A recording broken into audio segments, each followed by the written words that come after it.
May 9, 1950, Robert Schuman, the French foreign minister, has made a declaration proposing creation of the European Coal and Steel Community, which ultimately became today's European Union.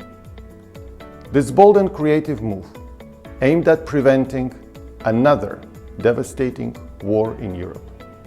European Union was born as a project of peace and cooperation. This declaration says, world peace cannot be safeguarded without the making of creative efforts proportionate to the dangers which threaten it. Today, 72 years later, this quote is as relevant as ever. While marking Europe Day, let me wish us all peace, and let me invite each and everyone to put our efforts together to return peace to the European continent.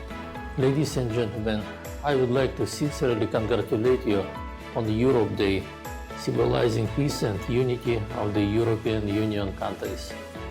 Kazakhstan gladly welcomes Europe's achievements and commemoration of the signing of the historic Schuman Declaration.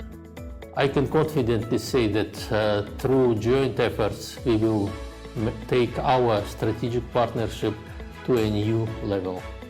This day reminds us that only by uniting our efforts we will find peace. There is a Kazakh proverb, "Ынтымақтың түбі игілік, тірлік түбі бірлік," which means unity and solidarity are the key to peaceful life.